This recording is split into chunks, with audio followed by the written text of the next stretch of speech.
Well, I was going to.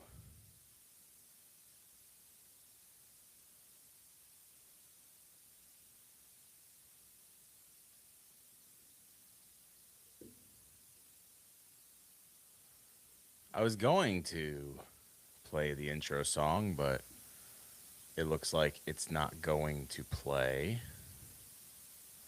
It's very strange.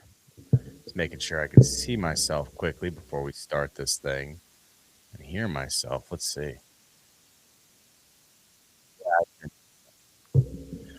All right. Welcome to Crosstown 9. Thank you for being here. If you're new, thank you for being here. Appreciate it. It is just today. John is not going to be here. I decided to go live because we have not done a podcast in a little while. Partly due to John moving, partly due to me being busy and sick and all this other stuff. But I figured I could do it live now. We can do another show later and kind of catch up to where we're at. So, thank you for joining us. I don't know how to change the title, so it's just called Welcome to Our Live Show. I'm gonna try to change that actually. Let's see how we could change that. Sorry if you're in here and you're like, being around. I don't know if we can change it from here. Yeah, I don't see any way to change it. Can I change it on YouTube itself? That's the other question. I don't look like it. Whatever. Oh, here we go. Let's change this really quick to Yankees updates. I gotta answer if it's made for kids first. Okay. Yankees updates and more. And trust me, there's gonna be an and more for sure. Updating all of the Yankees recent moves.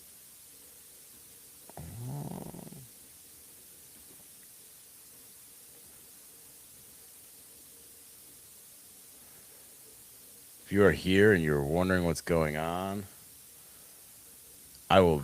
I am just making sure everything is updated, so we're good to move along. And I think we got it now. Full episodes, live episodes. I guess this is just a live episode. I didn't do a thumbnail or anything like that. We'll get used to the way this goes at some point, but it's not today, unfortunately.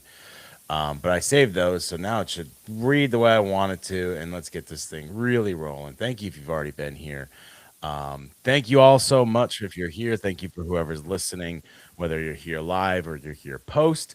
This is the Crosstown 9. My name is Chris. John is moving and doing a lot of different things, so he couldn't be here today. We've missed a couple of weeks due to my busy schedule, due to John moving. So I decided just to do a live quickly to kind of do some updates because a lot has been going on in pinstripes recently that is we gotta talk about, from the really good ones like Aaron Judge taking over the I think he actually is now tied for the home run lead.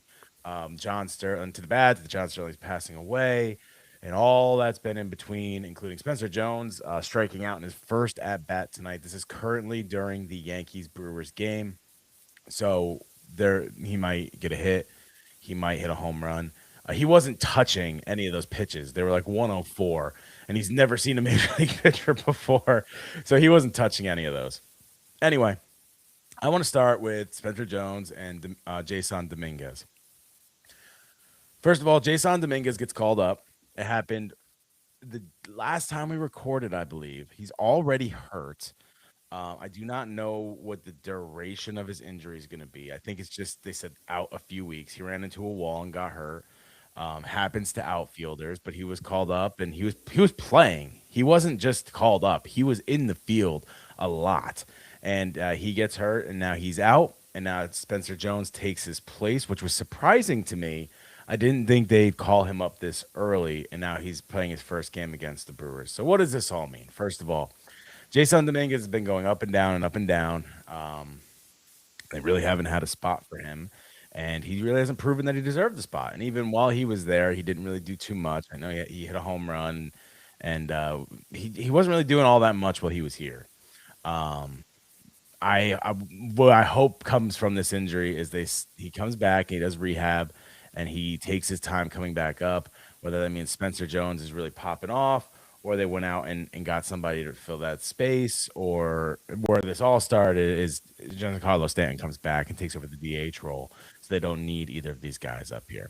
So that's the first one. Dominguez is out. He wasn't doing too much, but he was improving steadily as each day went on, and his fielding looked, I guess, a little bit better while he was there.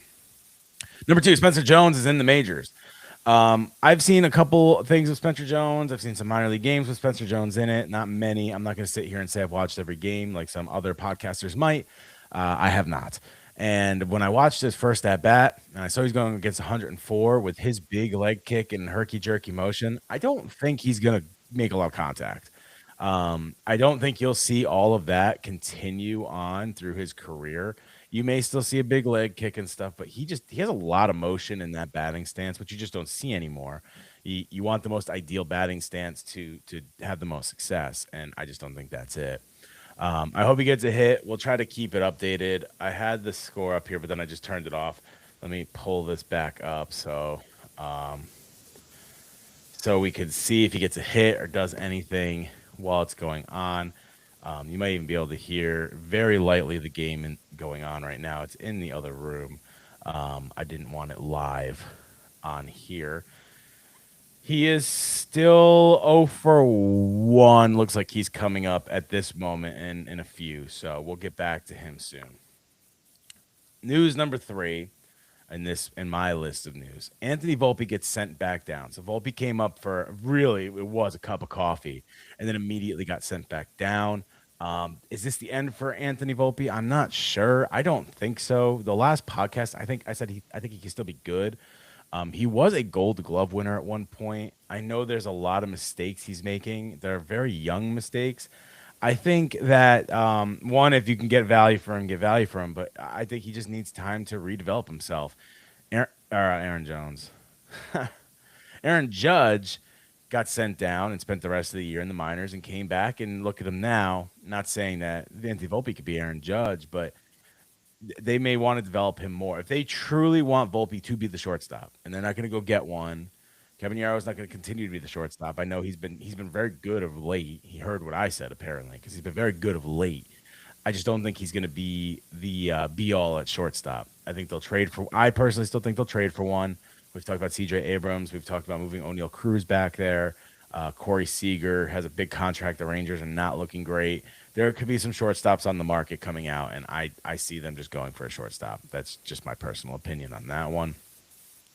But if they don't and decide that Volpe is the future, they just need him to develop back into what he's doing. They need him to. I don't care if you send him all the way to rookie ball. You need to develop him to a point where he gets his confidence back and he actually plays well. If he continues playing like he's playing, he's not gonna come back the way he was. He still has the home run power, but right now he's a 200 hitter at best as it goes. Um, there was one more news piece I wanted to get to here. There's just a lot that's gone on. Yankees are still sputtering a little bit offensively. So I say that after they won 1, 2, 3, 4, 5, 6, 7 of their last 8. I guess I just take that back. I completely forgot about the Baltimore series. I'm not gonna lie. I forgot about the Baltimore series.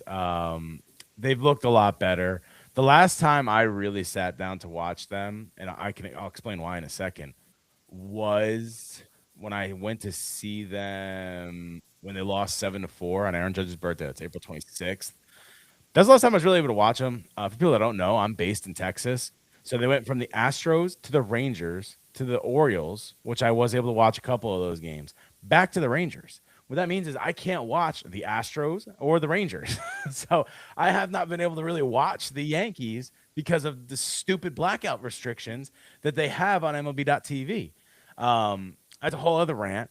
So when I when I go like, oh wait, no, because the offense wasn't looking good when I was watching, and that was a while ago now. I mean, against the Rangers in the 3-game set, they won 4-2, 3-2, and they lost 3-0. Offense didn't really look that great in that series there. They did score a lot of runs against the Orioles. The Orioles stink. The Orioles do not look good. I think they're a couple games under 500 right now, but they just don't look good. Again, the Rangers don't look good either. They've actually lost 2 of 6 to the Rangers, which I mean they won the series each time, but they're down. They're down pretty big right now to the Brewers, 5-0 currently.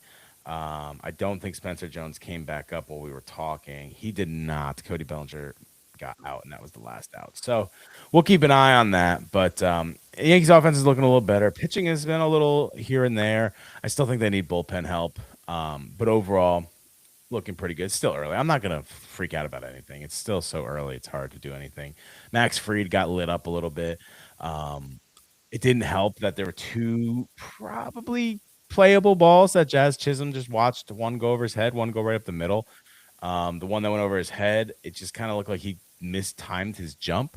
And the one that went up the middle, it looked like he was expecting shortstop to grab it, and you should just be going all out after it. Not, I'm covering the base so he can go get it. Um, and they both kind of just looked at each other as the ball rolled up the middle. Stuff like that. It's just frustrating. Still early in the season. I mean, it's only May. 1 month is down. It's something we've seen a lot from Jazz, and we talked about it on previous episodes. But yeah, it not a good look. Not a good look. Every they're on a big winning streak, 26-12. They're gonna have games like this, and you never know, they could come back. We're still early in this game right now. We're still early in this game. The one I was trying to avoid with all that blabbering I just did. Um, John Sterling passed away. For those of you that don't know who John Sterling is, I'm confused why you're on this podcast. But for real, John Sterling was the voice of the Yankees for a very, very long time. Basically, my entire life, with him retiring just a few years ago. I have a fun story. I'm not going to clip this. I'm not going to repost this. I have a fun story. You can go look at the Mad Props podcast page because it just was reposted there after his passing. The only time I ever got starstruck was with John Sterling, and it's because I was working in Fenway. I was at the employee lounge where you get your dinner and you leave. I turned the corner after eating, and I just bumped into him. Um, I just bumped into him, and I had nothing to say to him because unlike when I work with someone like Rob Paulson or Aaron Judge or Dak Prescott, um, these names that are significantly large, I this guy I listened to this guy since I was a kid, since I first got into baseball. I have a basketball team, the Orlando Magic. I follow football.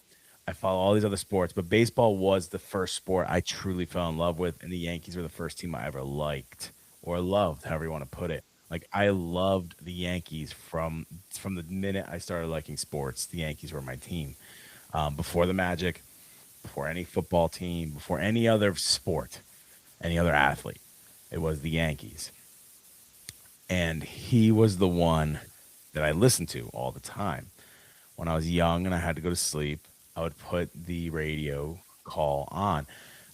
Sad story. I remember the 2004 ALCS on radio. I listened to that whole thing on radio. And John Sterling's voice basically put me to sleep.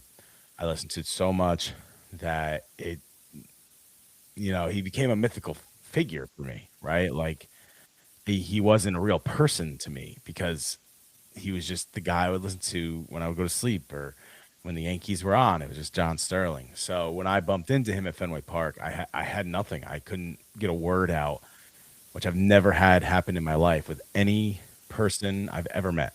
I'm always able to get a word out. Couldn't get a word out. He just excuse me, and he keeps walking into the direction to go get food.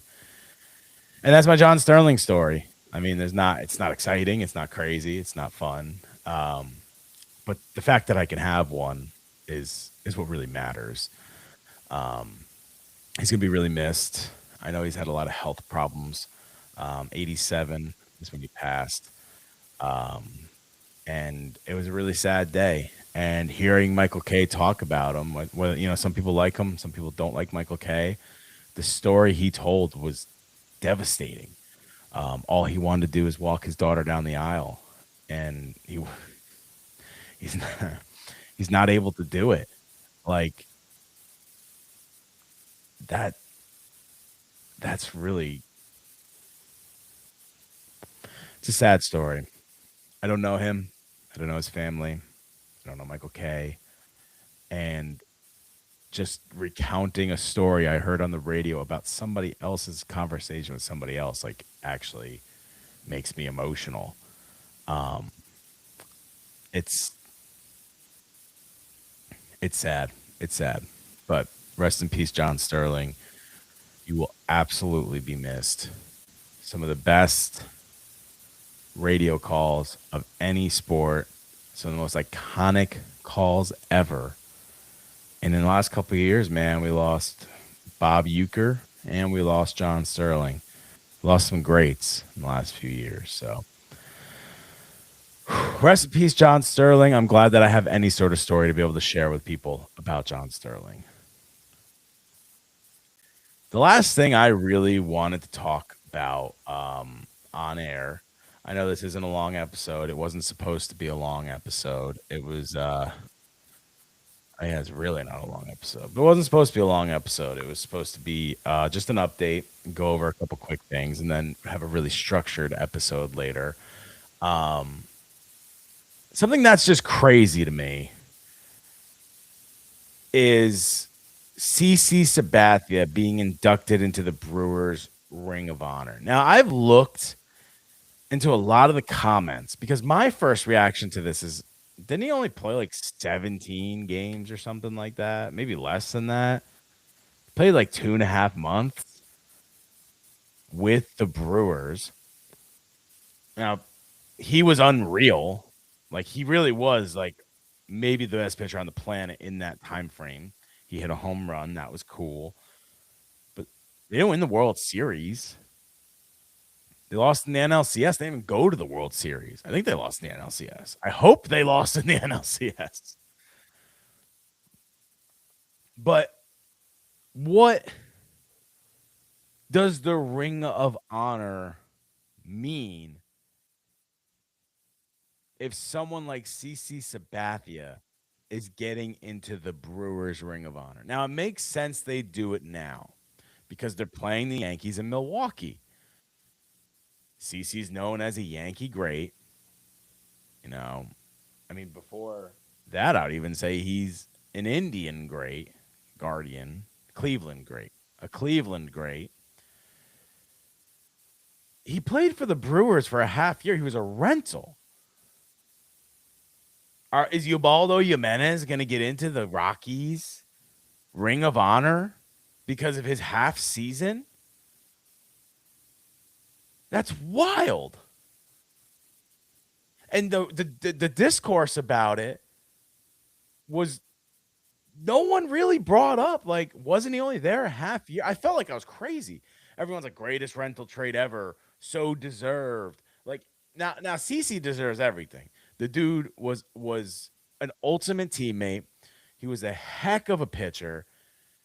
Nothing but great things you hear about him, but he was the ultimate competitor. He wanted to win. He did not care. He didn't care it was a contract year. He didn't care. He knew he wasn't going back to Milwaukee. There was no shot he was going back to Milwaukee. He didn't care. He wanted to win.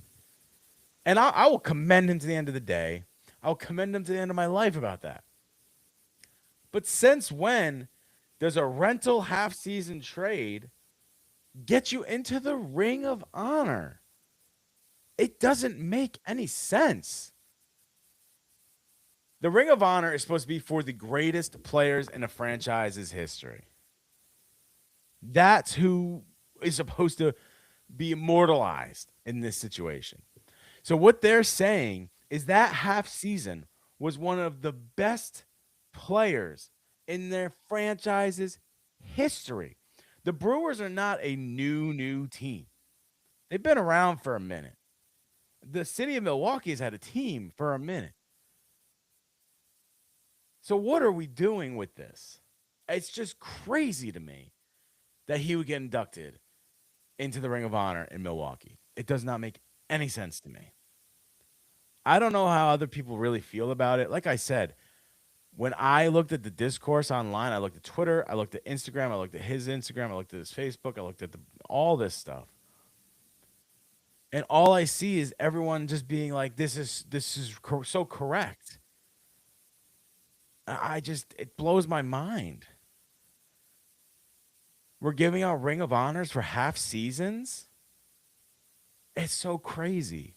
And like I said, I love CC Sabathia. I have a Yankees CC Sabathia authentic away jersey that I still wear to this day. So it has nothing to do with CC Sabathia. This is not a CC Sabathia argument, to be honest with you, at all. This is a Brewers looking at the scope of their own franchise. Like, you're trying to tell me that that's one of the best players in your franchise's history? For 2 months, he was there. That doesn't make any sense. That means other guy, like, is Woodruff going to be in there? I would say he had a better career there than CC did. Maybe not a better season, better career, right? Like Peralta. Is Peralta going to be in the Ring of Honor? Corbin Burns won a Cy Young. Is he in the Ring of Honor? Probably, actually. And I know you're thinking, well, he was really, really good for them for a while. He left to get his money. He was only there for what, 4 or 5 years? Is that Ring of Honor worthy?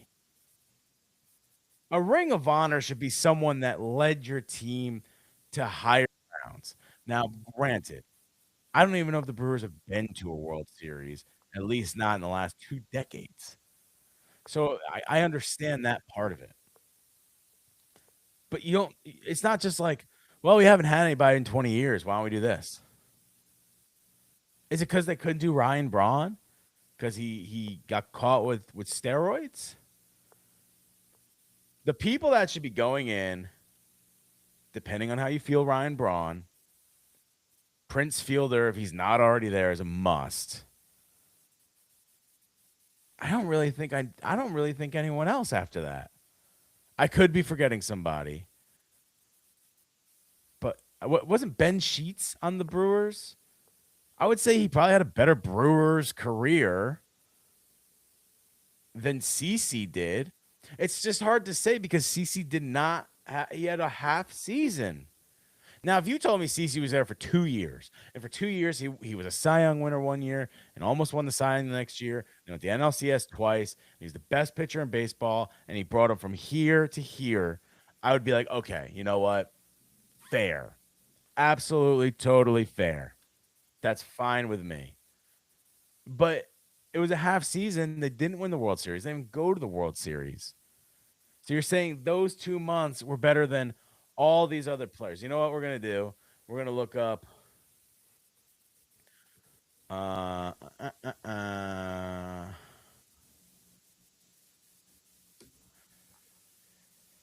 okay. We're going to look a list of Brewers since 2000. Okay. Now, I will say I do not know. By the way, Spencer Jones walked. I do not know if these guys are in or not. But here are people. I guess I can look at who. Let's look at the Brewers Ring of Honor as well. Ring of Honor. Okay. So they have Ryan Braun was added in 24. Have they only had it since 24? The Brewers Ring of Honor, located in America, specifically honors 6 individuals with retired numbers. So their number is retired? No, because they didn't retire his number. Here we go. Wall of Honor. Wall of Honor. It's not even Ring of Honor. It's Wall of Honor. And they have, okay, so they have a bunch of them here. Okay. Hank Aaron. I mean, obviously. I don't even think he was there for that long. Yeah, 2 years he was there. It was Hank Aaron. Makes sense. John Axford. Unbelievable closer. Had a pretty long career there. 09 to 13, then back in 21. He was like an elite closer for them. Makes sense. Guys that I just don't know, I'm not even going to say. Ryan, oh wait, I only want it since 2000 anyway. So guys, 70s, 80s, 90s. I'm not going to say Ryan Braun is actually in. So whatever you think, he's actually in the Hall of Fame, or in the on the Wall of Honor, whatever you want to call it. Craig Counsell is on the Wall of Honor. That also definitely makes sense. Giovanni Gallardo. Okay, so Giovanni Gallardo was good, but this can't be the same thing. This can't be the same thing. There's just no way this is the same. Let's have, yeah, this is it. Holy cow. This is why he's in. They just let anybody in. All right, let me do this again. I'm just gonna do guys since 2000 because that's what most of us are gonna know. I can go back and I don't want to say anything about like Bill Wegman. I don't really know who Bill Wegman is. I'm gonna be honest with you. He played from 85 to 95. Sounds good. I'm just gonna do guys that played in the 2000s. Um, we'll start with 2000. The first person from 2000 inducted in 2014 is Richie Sexton. I remember Richie Sexton from the Seattle Mariners. I wouldn't put him on the Ring of Honor for the Mariners either. I don't put him on there for the Mariners either. He's a known name, but that's not what the Wall of Honor should be. It should be guys that were like good at the time. Let's see. I'm trying to look at his stats from those years. So if I'm looking off screen, if you're watching, I do apologize. All right, so here's his years. He got traded there in 2000, and he played until 2000. Excuse me, 3. So with the Brew Crew, he hit 150 homers while batting 273. Oh wait, no, this is not with Milwaukee though. Yeah, it is. Okay, let's do this again. Sorry. So he batted 149 homers, 273, and had a WAR of he had a WAR of 2.8 per season, so an 11 WAR. Not terrible. Not terrible. Not a wall of honor. Ben Sheets is on there. I said that before we even started looking. Ben Sheets should be on there. Fine by me. Bill Hall, third baseman. Now I think I remember Bill Hall, but I this is Richie Sexton again. Hold on. I don't know that. Oh, because I must have done it twice. Bill Hall is labeled as utility player. He only has 125 career home runs. He played there from '02 to '09. Um, so he played most of the beginning of his career there. While he was in Milwaukee, he had 96 home runs, batted 258. He did have a WAR of 10, but I mean, it's only one. It's only one and a half per season, right? 1.4 per season. All right, so Bill Hall, he's in. Doug Melvin's in. He was the general manager, especially in that 2010 to 2015 where they really had the resurgence. That's good with me. Ricky Weeks, I don't know what his stats are, but I'm going off of do I know who this is and was he a dog? Yes and yes, he's in. Next one's Corey Hart. Corey Hart was definitely like the heart, not to be like that, the heart and soul of the Brewers for a little bit there. 2004, 2012. I'm not going to go through his stats. I don't know if he's a Wall of Honor though. Like JJ Hardy is on here. Like, is JJ Hardy a Wall of Honor guy? Like, I mean, obviously, so he played for the Brewers from '05 to '09, and then, but I remember his big years, or at least the beginning of his big years, with the were with Baltimore. Yeah, 30 home runs, 22, 25. He did have 26. He had one All Star year in his entire Milwaukee career. Had one All Star year, and he played there for 5 years, and he was a one-time All Star. And he's on their Wall of Honor. That's crazy. Prince Fielder, Giovanni Gallardo, we already talked about. I will say Gallardo is one of the best hitting pitchers of all time. So that's great. What is this? Hold on. What is this last one here? Criteria met. What's PA? Does it have a Oh, there's a criteria to get it. It's not like who do you think? All right, so here's the criteria to get into the Wall of Honor for the Milwaukee Brewers. National Baseball Hall of Fame inductee, God, I'd hope so. Recipient of the Hall of Fame's Ford Frick Award, that's for announcers. So that's probably Bob Euchre's in there. 2,000 plate appearances or more, 1,000 innings pitched or more, 250 games or more, an MVP, a Cy Young, a Rookie of the Year, a Reliever of the Year, a manager of a pennant-winning team, a statue on American Family Field Plaza. So if you have a statue, if you were elected into the Baseball Hall of Fame, which they've already said once, a primary broadcaster for at least 20 years, or a general manager for 10 years. That's all you have to do to get in. So if you had a long career with them or you were good, that's it. So Bob Uecker gets in, Robin Yount gets in, Hank Aaron gets in, Bud Selig gets in, Raleigh Fingers. But then you also have like all these other guys that are getting it. Francisco Rodriguez is on the Wall of Honor. Like, what are we doing? He's an Angel. He's a Met. He's not a Brewer. That's why I'm like confused. I'm like, Bill Hall, like, yeah, he played here a while, but was he really a Hall of Honor guy? Basically, if you were an all-star.